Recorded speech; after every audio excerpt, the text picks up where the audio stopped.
it's magic. Like, ooh. And but when he said David's on, of course.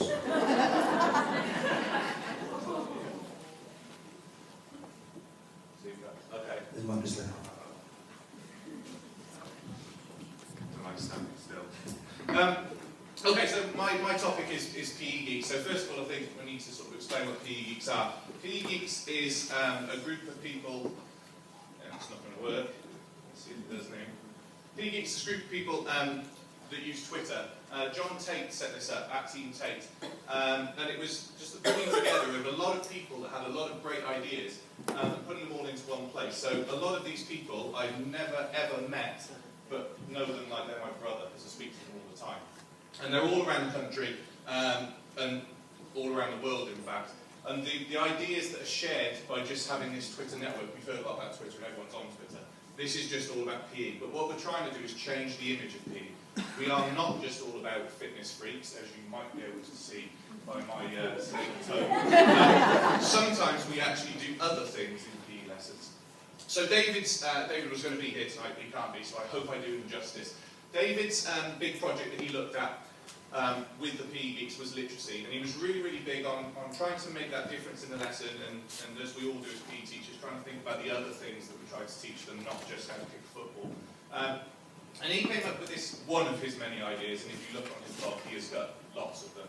This idea of using ideal PE, which you might understand, to get his students in his GCSE lessons to structure their writing, to get rid of the waffle, and actually to pinpoint exactly what they needed.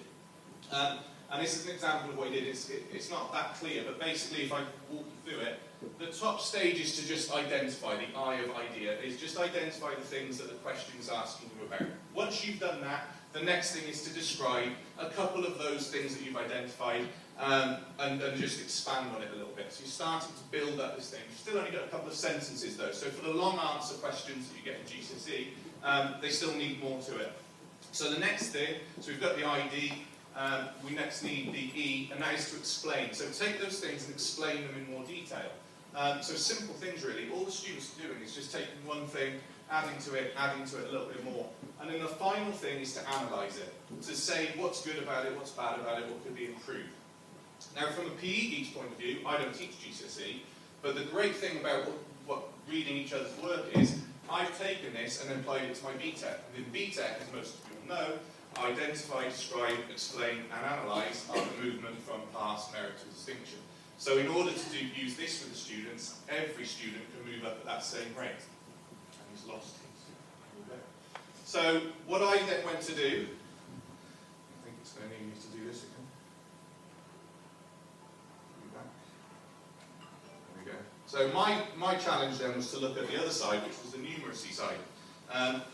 So I reached out to people on Twitter and spoke to them about what they were doing, and I'm just going to share some of those things. So the first thing I did was to make it relevant. Within sport, I had to make sure that students understood that numeracy, I'm not teaching you maths in my PE lesson, I'm going to show you why maths is important in PE. So all those kids that like sport but don't like maths suddenly start to think, oh actually that does have relevance. So taking role models that they have and just talking to them in their language, this is what I need to know about maths. The next thing then was to develop some resources. So these are just simple resources, and this one on the left is just for athletics, and there's a bit down the bottom of students doing the maths in their PE lessons. Nothing difficult about it, nothing challenging. I'm not teaching them Pythagoras' theorem, although I have tried in a PE lesson and it failed massively. But the idea is that they're just seeing the relevance of what they do within their lessons.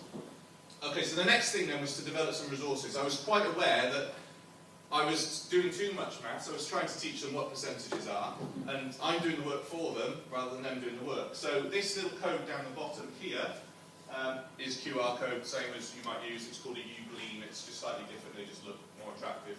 And I just linked them to some help videos that they can have. These are around the sport tool, so they can just go up with an iPod, click on it, and tell them how to work out percentages. It's just a help link. It's not me trying to teach them anything massively groundbreaking. I'm not going to pass their GCSE for them. But what I did find from talking to students is if I just went up to them and said, well, how do you work out percentage then? How, your percentages are important. Surely, you know if you're good at something because you've got a high percentage. They didn't know how to do it, and they just literally went, I can't do maths, and they just shut off and they wouldn't do it. Having these, they just have the confidence to go over and just check it for themselves and realise, actually it's not that difficult, I can do it. That kind of led me to thinking then in terms of actually making it useful to them within their sport setting. So this is just something I use in a softball lesson, where someone will take my iPad and they'll track how many strikes they have, how many hits they have, and they'll work out their percentages and put them in here, and they actually use it to impact on their learning. So they are doing maths, but it is impacting on their sport. So they can have a look at themselves and say, do you know what, I do have a lot of swings at the bat, I do hit a lot, but I haven't actually scored any runs, so what am I doing wrong? So they're looking at their percentages. Yes, I am a high percentage hitter, but I'm losing something somewhere else. So the student, Faisal, who's had 5 strikes, 2 times he's hit it, he's got a 40% hit rate, which isn't terrible, but he hasn't actually ever scored a run. So what's he doing wrong? So he's taking that information and applying it to his learning to try and improve it. So that's me, that's David, and like I said, it's not groundbreaking, it's just the simple things that you can do to impact on other lessons. If we can do it in sport, I'm sure you guys can do it too.